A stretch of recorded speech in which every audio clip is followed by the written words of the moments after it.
Apple आज दुनिया का सबसे बड़ा ब्रांड बन चुका है। क्यों? क्योंकि आप सभी लोग क्या एप्पल से इसलिए लेने की चाह रहे थे क्योंकि इसमें स्पेसिफिकेशंस अच्छा है कि लोग खाली शो ऑफ कर पाए। आज एप्पल कंपनी के पास कुल मिला के कैश ऑन हैंड $200 बिलियन है, यानी यूएस ट्रेजरी से 4 गुना ज्यादा।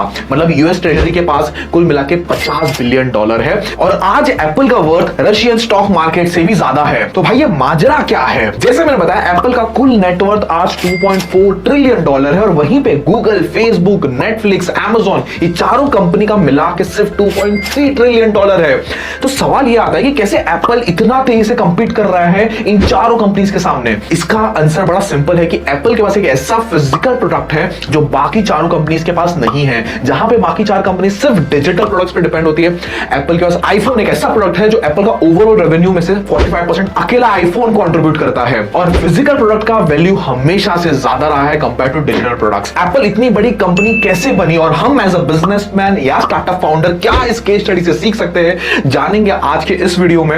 लास्ट तक जरूर बनिए रहिएगा बिकॉज आज का ये पावरफुल वीडियो रहने वाला है बिजनेस के ऊपर। अगर आप थोड़े भी बिजनेस में इंटरेस्ट रखते हो या लाइफ में कुछ करना चाहते हो या एप्पल से सीखना चाहते हो, स्टीव बाबा ने ऐसा क्या किया जो एप्पल आज इतने करोड़ों की वर्थ है। देखिए बेसिक प्रिंसिपल ऑफ बिजनेसेस क्या होते हैं। बिजनेसेस पैसे कमाते कैसे हैं? दो ही चीजों से कमाते हैं, या फिर वॉल्यूम गेम आप खेलो या फिर मार्जिन गेम खेल लो। वॉल्यूम गेम क्या होता है कि अगर आप कम मार्जिन का प्रोडक्ट है बट ज्यादा कस्टमर्स को माल बेच दो और वही आपके प्रोडक्ट में हैवी मार्जिन है, मतलब आपका मार्जिन तकरीबन $200 और आप 1000 नहीं सिर्फ 200 कस्टमर्स तक पहुंच पा रहे हो तो भी आपका 40,000 का बचत हो जाता है। तो हर एक बिजनेस ऐसे चलती है जैसे मारुति सुजुकी हो गई या आईफोन की अगर हम बात कर ले या शाओमी फोन्स की बात कर ले, मारुति जितना गाड़ी बेच पाती है उतना सेगमेंट में कोई गाड़ी नहीं बेच पाता है। ओवरऑल 50% से भी ज्यादा मार्केट शेयर मारुति ने होल्ड करके रखा है। उसकी वैगनर हो गई, ऑल्टो हो गई, क्योंकि लो मार्जिन और वॉल्यूम में काम करता है। वहीं पे शाओमी भी कंपेयर टू आईफोन बहुत सारे फोन बेचता है क्योंकि बट थिन मार्जिन पे काम करता है। बट आईफोन एक ऐसा सेगमेंट है जो दोनों चीजों में काम करता है, हैवी मार्जिन भी रखा है और वॉल्यूम भी रखा है। बट ये कैसे? और वहीं पे दूसरा एग्जांपल है मर्सिडीज कार का। तो मर्सिडीज कार तो वॉल्यूम में नहीं खेलती ना, सब तो उसको खरीद नहीं पाते,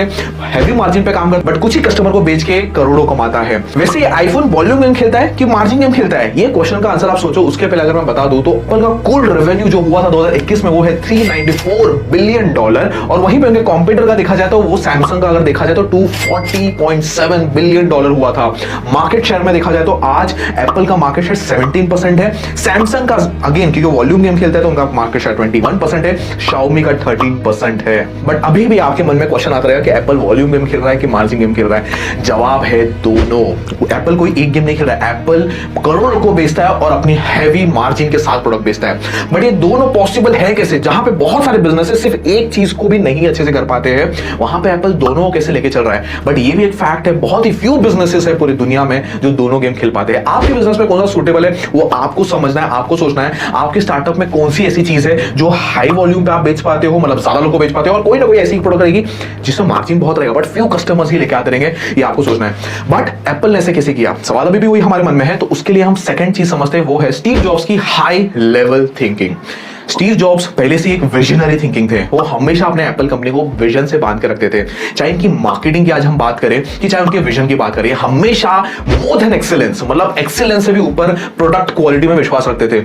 आज एप्पल जो इतनी बड़ी कंपनी है, उनका फेस भले ही स्टीव जॉब्स है बट इनिशियल स्टेज में स्टीव वोजनियाक जो इनके को फाउंडर थे उन्होंने बहुत ज्यादा कंट्रीब्यूट किया था इस कंपनी में इनिशियल स्टेजेस पे। बिकॉज जहां पे स्टीव जॉब्स मार्केट करते थे, इन्वेस्टर्स लोग से मिलते थे, लोगों को अपना माल बेचते थे, वहीं पे high quality product Steve Wozniak बना रहे थे बट विजन स्टीव जॉब्स का था।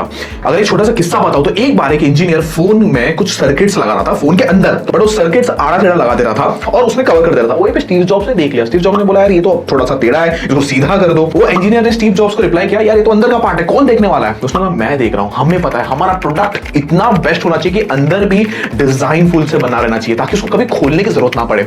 इस कहानी से पता चलता है कि प्रोडक्ट क्वालिटी में उन्होंने कभी कॉम्प्रोमाइज किया ही नहीं है और इसलिए उनका क्लैरिटी ऑफ थॉट्स हमेशा से सुपर हाई था। उनको पता था कि एप्पल को एग्जैक्टली पोजीशन कैसे करना है। एप्पल आज एक ब्रांड नहीं है। आज कोई भी उनकी मार्केटिंग आप देख लो, एप्पल कभी भी अपनी स्पेसिफिकेशंस के बारे में जोर से चिल्ला चिल्ला के नहीं बोलता है। बिकॉज कितने भी आईफोन के वेरिएंट्स आ जाते हैं, हर 3-4 महीने में कोई ना कोई नया वेरिएंट आ जाता है, तो क्या ही स्पेसिफिकेशन लेके आएंगे।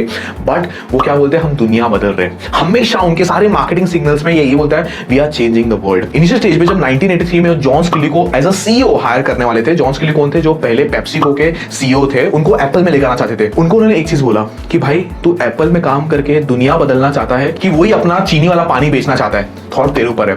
जब ऐसा कोई सुनता है तो लोग क्या चाहते हैं, यार सीधी बात है मैं एप्पल ही ज्वाइन करूंगा। जॉन स्किली को भी उन्होंने इसी विजन के थ्रू, क्योंकि हमेशा वो विजन अपना कम्युनिकेट करते थे, और इसी कारण है आज उनकी जितनी भी एडवर्टाइजमेंट्स देख लो या आप खुद उनके जाके पैकेजिंग देख लो, उनके प्रोडक्ट पैकेजिंग या वेबसाइट्स पे जाके देख लो, sleek, simple, elegant, straight to the message, कोई फालतू भंकस नहीं अपने प्रोडक्ट के बारे में, सीधा जो मैसेजिंग देना है वो ही देते हैं एकदम क्लियर तरीके से। और यही कारण है कि 2010 में जब उन्होंने आईपैड फर्स्ट कमर्शियली लॉन्च किया, टैबलेट इतना सक्सेसफुल रहा कि विद इन फर्स्ट 3 मंथ्स उन्होंने 3 मिलियन यूनिट्स बेच डाले, और उस समय वर्ल्ड वाइड टैबलेट का मार्केट शेयर बहुत तेजी से गिर रहा था, बट एप्पल वहीं पे टैबलेट के मार्केट को डोमिनेट कर पा रहा था, जस्ट बिकॉज उनका विजन और उनका मार्केटिंग हमेशा से बहुत अलग रहा है। और आज 2021 में उन्होंने सिर्फ टैबलेट बेच के $31.9 बिलियन कमाया, कंपेयर टू 2020 में $23.7 बिलियन। और वहीं पे एप्पल वेरेबल होम्स और एक्सेसरीज सेगमेंट जैसे कि घड़ी हो गए, ईयरपॉड्स हो गए, ये सेगमेंट ने भी 2021 में $38.4 बिलियन कंट्रीब्यूट किया, कंपेयर टू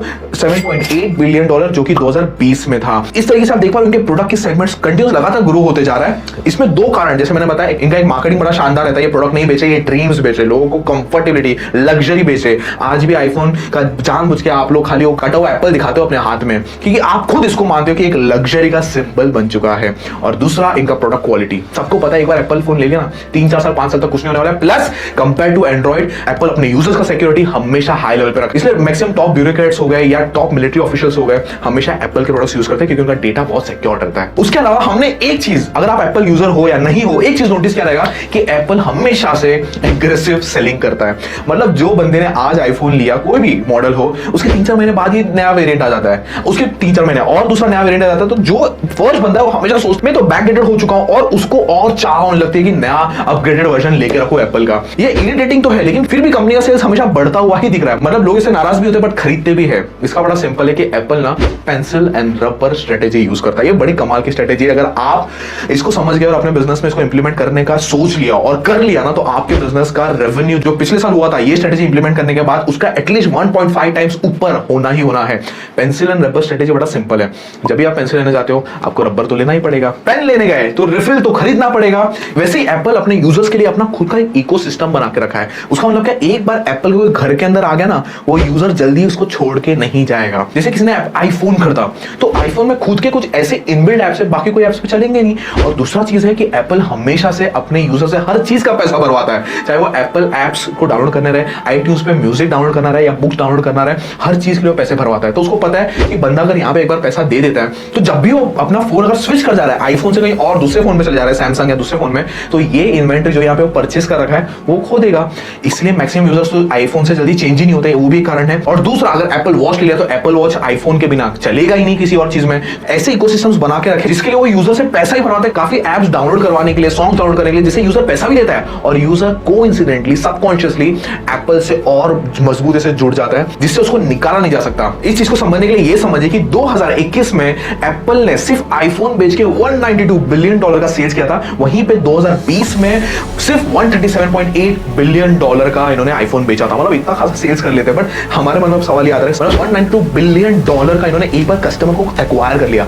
अब जस्ट इमेजिन वो कस्टमर को एप्पल वॉच बेचेंगे, आईट्यून से सॉन्ग्स खरीदवाएंगे, काफी एप्स उनको पेड होती है उसको यूज करने के लिए पैसा लेंगे, काफी सब्सक्रिप्शन बेस्ड चीजें बेचना चाहिए जैसे बुक्स हो गए। आपको लगता है बस इतना ही? भाई ये सबसे भी वो $बिलियन कमाता है। वो अपने एग्जिस्टिंग यूजर को, जैसे एप्पल स्टोर हो गया, एप्पल म्यूजिक हो गया, और उसकी दूसरी सर्विस हो गया एप्पल केयर हो गया, iCloud हो गया, सब्सक्रिप्शन टू एप्पल म्यूजिक हो गया, एप्पल टीवी प्लस हो गया, एप्पल कार्ड हो गया, ये सब सर्विसेज देके भी 2021 में उसने सिर्फ ये सब सर्विसेज बेच के $68.4 बिलियन कमाया था। कंपेयर टू 2020 में सिर्फ उन्होंने सिर्फ $53.8 बिलियन कमाया था। मतलब आप ये भी देख पा रहे हो, ये डेटा भी इस तरीके से बढ़ रहा है कि आप अंदाजा लगा सकते हो कि जो एप्पल का बंदा एक बार फोन खरीदता है ना कुछ और भी परचेस करता है। हमारा इंडियन माइंडसेट तो बड़ा सीधी सी बात है, एक बार हमने कहीं पे पैसा डाल दिया तो उसका पूरा वैल्यू लेके रहेंगे। अब बंदा जस्ट इमेजिन, आप बताइए क्या स्विच करेगा, दूसरा फोन लेगा जब वहां पे ऑलरेडी वो 2-3-4 हजार का कुछ माल खरीद के बैठा है आईफोन में। सीधी बात है, नेक्स्ट टाइम वापस से अपना मोटिवेशन हाई करके पैसा कमा के ईएमआई पे लेगा, उधार लेगा, कुछ भी करेगा, लेकिन आईफोन ही लेगा। और इसी तरीके से एप्पल आज $2.4 ट्रिलियन की कंपनी बन चुकी है और one of the most valuable company in the world, जिसके पास $200 बिलियन का तो खाली कैश है हाथ के अंदर। सो ये केस स्टडी आपको कैसी लगी आप जरूर कमेंट बॉक्स में बताना।